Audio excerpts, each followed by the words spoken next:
टमाटर के इन पौधों को मैंने वेस्ट प्लास्टिक बॉटल में उगाया है और फिलहाल पौधों पर पके हुए लाल लाल टमाटर लगे हुए हैं। लेकिन क्या आपने नोटिस किया कि मैंने इन्हें बॉटल में उगाया हुआ है उल्टा। तो आज के इस वीडियो में मैं आपको बताने वाला हूँ पुरानी प्लास्टिक बॉटल्स को उल्टा लटकाकर उनमें ढेर सारे ऑर्गेनिक टमाटर उगाने का एकदम नया और आसान तरीका। तो चलिए वीडियो को शुरू करते हैं।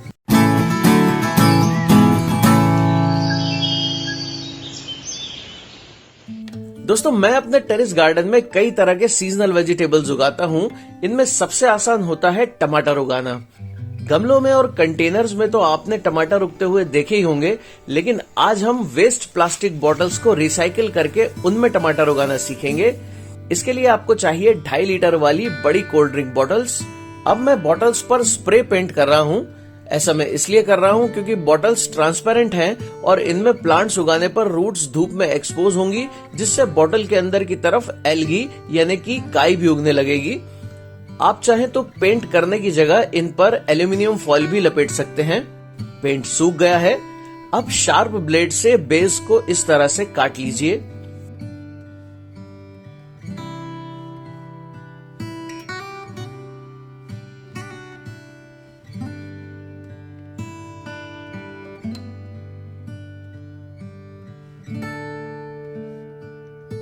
अब इन्हें हैंग करने के लिए किनारों से आमने सामने की तरफ 2 छेद बना लेते हैं।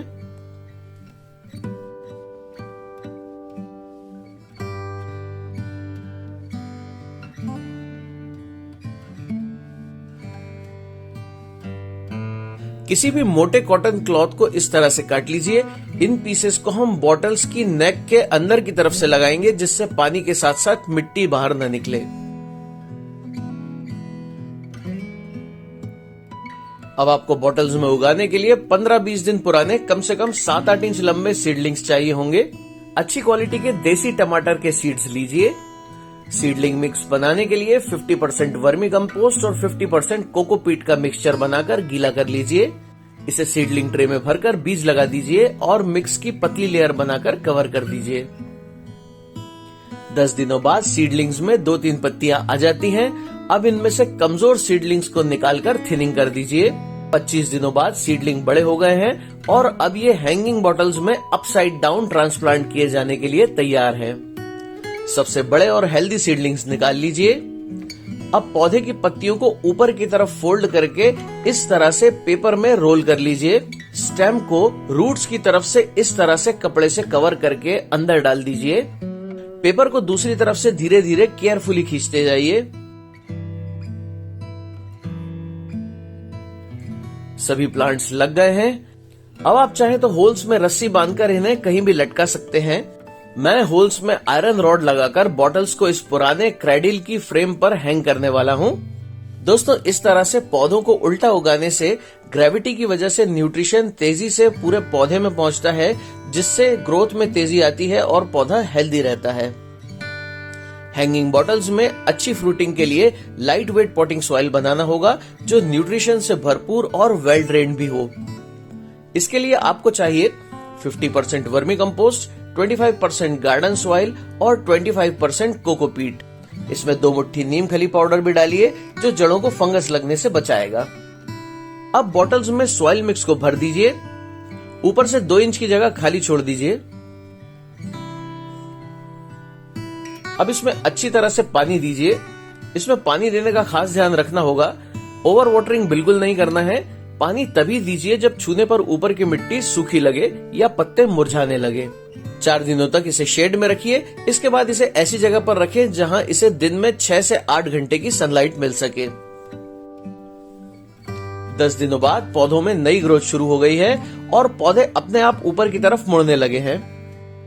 हैंगिंग बास्केट्स में टमाटर के प्लांट को अच्छी ग्रोथ करने के लिए लिक्विड फर्टिलाइजर बेस्ट होता है। हर 15 दिन में एक बार 1 चम्मच सीवीड एक्सट्रैक्ट लिक्विड को 1 ग्लास पानी में डालकर पौधों को दीजिए। सीवीड एक्सट्रैक्ट लिक्विड किसी भी एग्रीकल्चर स्टोर पर या अमेज़न पर ऑनलाइन भी मिल जाएगा। ये ना मिले तो आप घर पर भी लिक्विड फर्टिलाइजर बना सकते हैं। 2 लीटर पानी में आधा किलो वर्मी कंपोस्ट या गोबर की खाद मिलाकर 15 दिनों के लिए छोड़ दीजिए। 15 दिनों बाद इसे छानकर इस होममेड लिक्विड फर्टिलाइजर को सीधे मिट्टी में डालिए। 25 दिनों बाद पौधे घने होने लगे हैं। 50 दिन हो गए हैं और पौधों में फ्लावरिंग शुरू हो गई है। टमाटर के फूल सेल्फ पॉलिनेटिंग होते हैं। आप फूलों को इस तरह से हल्का हल्का उंगलियों से वाइब्रेट करके इनका हैंड पॉलिनेशन भी कर सकते हैं, जिससे ज्यादा फ्रूटिंग होती है।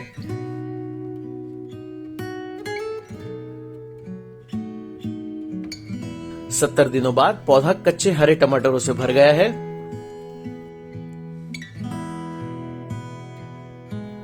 अपसाइड डाउन प्लास्टिक बॉटल्स में टमाटर के पौधे लगाए हुए 3 महीने हो गए हैं और जैसा कि आप देख सकते हैं पौधे पर टमाटर लाल होना शुरू हो गए हैं। टमाटरों के वजन से ब्रांचेस टूट न जाएं, इसलिए मैंने उन्हें ऊपर बांध दिया है। पौधे काफी बड़े हो गए थे तो मैंने इनमें से एक बॉटल को निकालकर दूसरी जगह शिफ्ट कर दिया है। इनमें पके हुए लाल लाल टमाटर के साथ अभी काफी सारे कच्चे टमाटर भी हैं जो कुछ दिनों में पक जाएंगे। इनमें अभी भी कुछ फ्लावरिंग हो रही है। तेज धूप में इनके पत्ते मुरझाने लगते हैं, इसका मतलब है इसे पानी देने की जरूरत है। इस तरह से पानी देने पर ओवर वाटरिंग नहीं होती है और प्लांट हेल्दी रहता है। अब मैं पके हुए टमाटरों को हार्वेस्ट कर लेता हूं।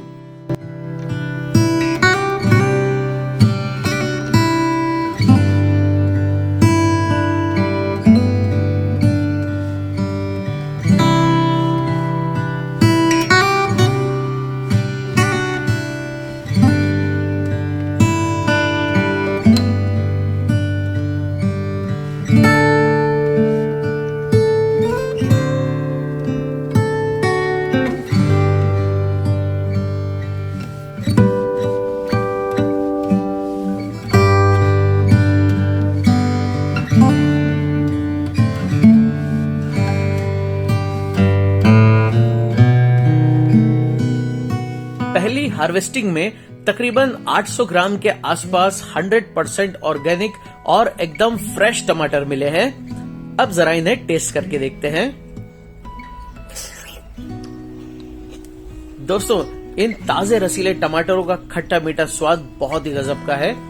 जमीन में या बड़े गमले में लगाने पर इस वैरायटी के टमाटर काफी बड़े बड़े आते हैं, लेकिन आप देख सकते हैं कि इनका साइज बहुत छोटा है। ऐसा इसलिए है क्योंकि हमने इन पौधों को बोतल के अंदर लिमिटेड मिट्टी में लगाया था, इसलिए इसमें जमीन जितने बड़े टमाटर आप एक्सपेक्ट नहीं कर सकते। अभी इनमें और भी हरे टमाटर लगे हुए हैं जो अगले कुछ दिनों में पक जाएंगे।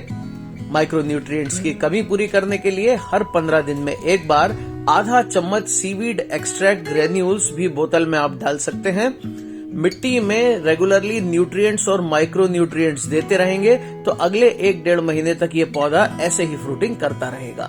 इस तरह से टमाटर उगाकर पुरानी प्लास्टिक बॉटल्स को रिसाइकिल करके आप एनवायरनमेंट को प्रोटेक्ट भी करते हैं और वर्टिकल हैंगिंग बॉटल्स से कम जगह में भी लाल, रसीले, फ्रेश और 100% ऑर्गेनिक टमाटर आप उगा सकते हैं।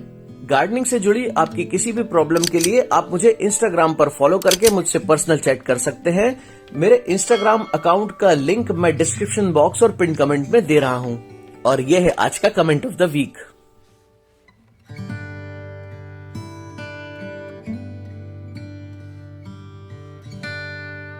तो ये वीडियो आपको कैसा लगा मुझे कमेंट करके जरूर बताएं। वीडियो पसंद आया हो तो इसे लाइक और शेयर करें। मेरे इस चैनल को प्लीज सब्सक्राइब जरूर करें। नए नए वीडियोस का नोटिफिकेशन सबसे पहले पाने के लिए बेल आइकन को प्रेस करें। तो मिलते हैं अगले वीडियो में। Thanks for watching and keep on gardening.